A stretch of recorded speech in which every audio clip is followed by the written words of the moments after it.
नाज़रीन, आखिरकार पाकिस्तान ने कर दिखाया है। मेरे ख्याल से ये अगर जिस तरह से पाकिस्तान की एफर्ट्स हैं, अगर ये फुलफिल हो जाती है और इनका फल मिल जाता है, तो ईरान हमेशा के लिए पाकिस्तान का एहसानमंद रहेगा। कल रात आपको पता ही है कि डोनाल्ड ट्रंप ने 8 बजे का टाइम दिया था, 8 बजे ईस्टर्न टाइम, यानी कि ये पाकिस्तान के सुबह 5 बजे का वक्त बनता है। यानी अगर आज रात 8 बजे अमेरिका की बात की जाए, तो वो कल बुध सुबह 5 बजे का वक्त पाकिस्तानी वक्त के मुताबिक होगा।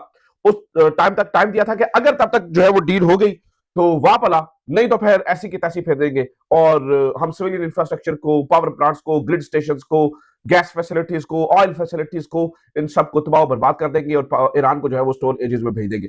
आपको ये भी जहन में होगा कि ईरान ने वापसी तौर पर कहा था कि भाई हम तुम्हें भी 20 घंटे का वक्त देते हैं कि तुम भी सुधर जाओ और अपने मामला दुरुस्त करो, वरना हम आपको और आपके अलाइज को स्टोन एजेस में भेज देंगे।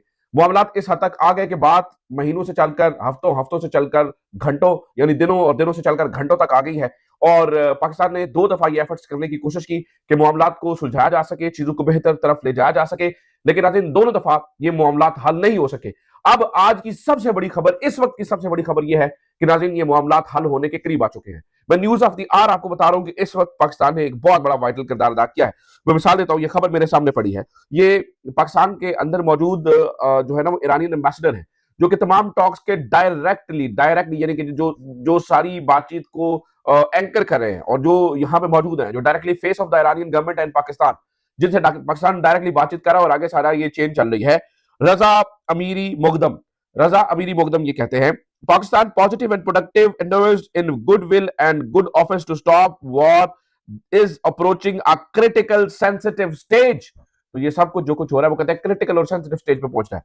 ये बहुत बड़ी खबर है। जो ही ईरानियन एम्बेसडर ने ये ट्वीट किया, तो तमाम पाकिस्तानी जर्नलिस्ट जो कि इन्वेस्टिगेटिव जर्नलिज्म करते हैं, खासतौर पर आलमी मामलात के ऊपर नजर रखते हैं, उन्होंने इसके ऊपर अंदर की खबरें देना शुरू कर दी। और वो अंदर की खबरें क्या दे रहे हैं, अब वो कामरान यूसुफ साहब लिखते हैं, breaking, Pakistan is close, very close to pulling off a miraculous deal, यानी एक करिश्माती, एक मोजजाती जो डील है उसके बिल्कुल करीब पाकिस्तान पहुंच चुका है।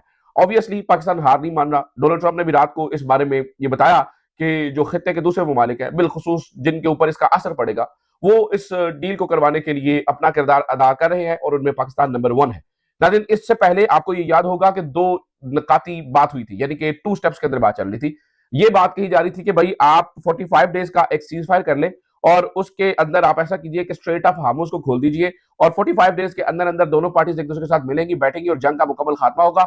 और ये बैठक जो है वो इस्लामाबाद के अंदर होगी और इसको इस्लामाबाद अकॉर्ड कहा जाएगा। ईरान का मानना यह था कि हमें आरजी जंगबंदी चाहिए ही नहीं है, हमें सीज फायर चाहिए ही नहीं है, आप वहां पर हमले करते रहे और आए हमारे साथ इस्लामाबाद में बैठ के बात करें और मुकम्मल इक्को इक्का जंग के खात्मे की बात करें। लेकिन नाज़रीन, ये अफोर्ड नहीं हो सकता ऑब्वियसली, क्योंकि डोनाल्ड ट्रंप जो है वो चाहे जितने दिल बढ़ के मार ले, लेकिन ये बात दुरुस्त है कि जो ऑयल की कीमतें हैं वो बिल्कुल हाथ से निकलती चली जा रही हैं। बिजनेसमैन जो है वो नाराज हो रहे हैं डोनाल्ड ट्रंप से और billions and billions of dollars सरमायाकारों के स्टॉक एक्सचेंज के अंदर हर रोज डूबते हुए नजर आ रहे हैं।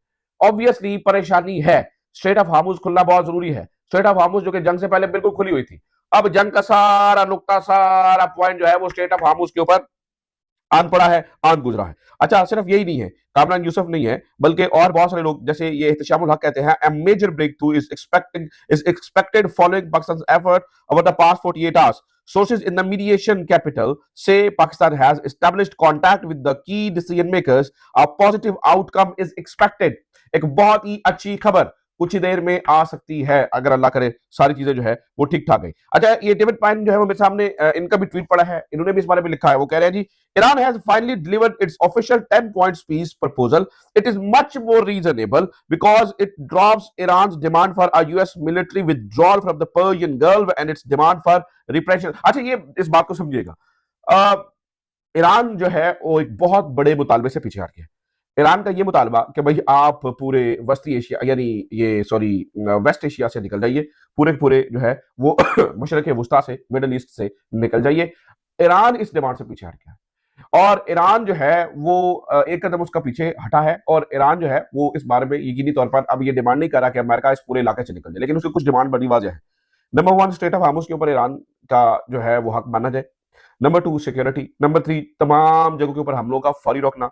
नंबर 4, तमाम जगहों के ऊपर जहां पर आपने जंगें छिड़ी हैं उन जंगों का खत्म करना, चाहे वो लेबनान के अंदर है या चाहे वो फलस्तीन के अंदर है, हर जगह के, या गजा, यानी हर जगह जंगों का खात्मा, ईरान जो है वो इन डिमांड, अब ये इसके ऊपर ये कह रहे हैं Trump should immediately accept its peace offer and declare a victory end the war, keep the US military out of the Persian Gulf in exchange for Iran operating the Strait of Hormuz and ending its attacks on Gulf allies. वो ये कह रहा है कि Trump को फौरी तौर पर देर नहीं करनी चाहिए, इस अपॉर्चुनिटी को फौरी तौर पर सीज करके निकलना चाहिए, जान बचानी चाहिए, ठीक है। और वो जो 10 पॉइंट ईरान ने दिए हैं उन 10 पॉइंट्स को जो है वो फौरी तौर पर मान लेना चाहिए, इसके अलावा और गुजारा कोई नहीं है। अच्छा मैं नाज़रीन आपको ये बता दूं, सलमान मसूद साहब लिख रहे हैं ईरान, अब ये एक जगह से नहीं बहुत सारी जगहों पे बात हो रही है, देखिए ना, ये कोई, अब मैं कोई कॉन्स्पिरेसी थ्योरी आपके सामने नहीं रख रहा, यानी आपको ये अंदाजा होना चाहिए कि इस वक्त ये बात सीरियसली हो रही है और पाकिस्तान की जो एफर्ट्स हैं वो बड़ी ही विजिबल है। सलमान मसूद लिखते हैं Iran ambassadors in Islamabad just called Pakistani mediation efforts approaching a critical sensitive stage till yesterday. Signs from Tehran were different, but today's messaging from the Iranian ambassador in Islamabad is the closest Iran has come to confirming the deal is real. Let's see if it actualizes. अब ये बात है कि वो कह रहे हैं कल तक ईरान के अंदर से जो चीजें, जो इशारे मिल रहे थे वो मुख्तलिफ मिल रहे थे, आज पिछले 24 घंटों के अंदर बहुत सारी चीजें तब्दील हुई हैं और इन सारी बहुत सारी चीजों के तब्दील होने की वजह से ईरान है वो एक डील के करीब ही पहुंचा है। अच्छा नाज़रीन, एक खबर तो ये है कि ये पाकिस्तान इसके अंदर किरदार अदा कर रहा है। दूसरी खबर ये है कि मैं आपको ये भी बात बता दूं कि नाज़रीन इस वक्त पूरी तैयारी की गई है ईरान के अंदर तबाही और बर्बादी निकालने की, और बहुत सारे मुल्कों का जो कि इसके अंदर हिस्सा है उनका दिल है कि ये मसला हल ना हो, खासतौर पर सहूनी मुल्क का। उसकी वजह मैं आपको बताता हूँ, ये खबर सुनिए, Israel will attack Iran railway infrastructure today. आज की खबर है कि आज के दिन जो इजराइल है वो ईरान के तमाम जो रेलवे स्ट्रक्चर है, इंफ्रास्ट्रक्चर, उसको तबाह करेगा। अब ये रेलवे इंफ्रास्ट्रक्चर, ये ग्रिड स्टेशंस, ये पावर हाउसेज, ये नाज़रीन सारे के सारे ये मिलिट्री इंफ्रास्ट्रक्चर नहीं होते हैं, ये सिविलियन इंफ्रास्ट्रक्चर होता है, और ये सारी की सारी जो दौलत होती है या ये जो प्रॉपर्टी होती है ये अवाम की होती है। इसका मतलब ये है कि अगर आप ये कहते थे हम रजीम के खिलाफ हैं, हम इन मौजूदा हुकूमत के खिलाफ हैं, हम लोगों के साथ हैं, तो ये फिर बात यहाँ पर गलत साबित होती हुई नजर आ रही है। अगर आप लोगों के साथ हो तो लोगों की प्रॉपर्टी को क्यों नुकसान पहुंचा रहे हैं? और ये भी नहीं नाज़रीन दूसरे मुल्क, अच्छा ये देखे ना साथ में जो हॉक्स है, अब सेनेटर ग्राहम कहते हैं how many times do you have to be told Trump I am going to do something to you and he actually does it before you believe it. वो कहता है कि भाई वो जो करता है वो कर दिखाता है, ठीक है, तो ये बात आप जहन में रखिएगा। अच्छा नाज़रीन एक और बहुत सारी चीज बड़ी मजेदार चीज हो रही है, खासतौर पर यूके ने एक बहुत बड़ा काम किया है। यूके ने ये कहा है कि भाई ये ईरान को तबाह करने के लिए जो आप ये सारा ऑपरेशन कर रहे हैं इसके लिए बेसिस यूके नहीं देगा। इस बारे में पता चला है कि यूके ने मना किया है और वो ये कह रहा है कि भाई जो आप ये तबाही और बर्बादी लाने के लिए ये जो कुछ कर रहे हैं उसके लिए, आपको पता है वैसे यूके की बेसिस इस्तेमाल हो रही है, लेकिन वो मिलिट्री और यूके पार्ट नहीं है लड़ाई का, वैसे मैं आपको बात बताता हूँ, वो बिल्कुल पीछे हट गया और इसकी बहुत बड़ी कीमत भी केस रामन ने चुकाई है। ऑब्वियसली जितनी तरक्की डोनाल्ड ट्रम्प उनके ऊपर कर सकते थे उन्होंने की है। अच्छा लेकिन यूके ने ये जरूर कहा है कि भाई हम जो है वो किसी तौर पर इस पूरे मामले का हिस्सा नहीं होंगे, क्योंकि यूके नहीं चाहता है कि कल को किसी भी तरीके से इस जंग में किसी भी तरह से उसका नाम आए, क्योंकि कल जब इसका एनालिसिस होगा, जब इसके ऊपर थीसिस लिखे जाएंगे, जब इसके ऊपर रिसर्चेज होंगी, जब इसके ऊपर जो है ना वो रिसर्च क्वेश्चंस बनेंगे, तो ऑब्वियसली उसके अंदर बहुत सारी चीजें जो है वो डिस्क्लोज होंगी और ये बात जो है वो हिस्ट्री और तारीख का हिस्सा बनेगी कि आपने ईरान के ऊपर क्यों हमला किया और उस वक्त दुनिया की इकोनॉमी का बेड़ा गर्क किस तरह से हुआ। तो ये बात नाज़रीन जो है वो बहुत ही इंपॉर्टेंट है और जहन में रखने के, यूके जो है वो बिल्कुल थोड़ा पीछे हट रहा है। अच्छा एक और बहुत इंपॉर्टेंट खबर भी सुनिए, वो ये है कि ईरानियन इंटेलिजेंस कहिए या अमेरिकन इंटेलिजेंस फेलियर कहिए, कुछ गड़बड़ हुई है। बताया ये जा रहा है कि ये जो एक पायलट की हम जो है ना वो सर्च एंड रेस्क्यू मिशन कर रहे हैं, ये बात टॉप सीक्रेट रखनी थी। एक निकाल लिया तो उसके बाद दूसरे पायलट की बात भी टॉप सीक्रेट रखनी थी, ये बताना नहीं था। लेकिन ना जाने ये कैसे खबर ऑपरेशन रूम से निकल गई और जगह जगह फैल गई कि एक पायलट जो है वो मिसिंग है। इसके बाद केओस हुआ और ईरानियन जो है वो चुकन्ने हो गए और उसकी कीमत आपको अंदाजी है फिर उन्हें अमेरिकन को और अमेरिकन प्लेन्स को जो है वो किस तरह से चुकानी पड़ी। तो अब ये पता चल रहा है कि भाई किसी ने जो है वो अंदर खाते ये इन्फॉर्मेशन लीक की है। मैं मिसाल देता हूँ, ये यहाँ पर मैं पढ़ भी रहा था इस बारे में कि अंदर से लोग जो है ना वो परेशान हैं कि भाई ये किसी ने तो लीक किया है। After US F-15E was shot down over Iran, both crew members were eventually rescued, but the operation became controversial due to a leak during the mission. Trump said the U.S. had only publicly confirmed rescuing a one crew member, while keeping quiet about the second, who was wounded and hiding in the mountains train. यानी कि बताने के लिए वो कहते हैं जी हमने तो चुप करके आपने कहना था हमने पायलट ले लिया है, बचा लिया है, लेकिन एक और पायलट भी है, इसके बारे में जो है वो बात करने की क्या ही जरूरत थी। तो किसी न किसी ने तो ये खबर जो है वो लीक की है, इस बारे में पता चल रहा है। अच्छा नाज़रीन अब थोड़ा सा मैं आपको कौमी सतह के ऊपर जो कुछ हो रहा है वो भी बता दूं, और बहुत इंपॉर्टेंट अपडेट्स हो रही है नाज़रीन, खासतौर पर इमरान खान की मरकजी अपीलों के ऊपर इस वक्त जो है वो समातें हो रही है। कल 2 बजे इमरान खान से मिलने की इजाजत मिल गई है वकील को, कल 2 बजे इमरान खान की मुलाकात होगी। अब सुनिए जरा खबर क्या है। 7 दिनों में मरकजी अपीलों पर अब हुआ यह है कि सजा मुअत्तली का फैसला इमरान खान के वकील ने सजा मुअत्तली की दरखास्त दायर की थी। इसके ऊपर जज साहब कहते हैं हम 7 दिनों के अंदर अंदर वैसे ही मरकजी अपीलों पर फैसला कर देंगे।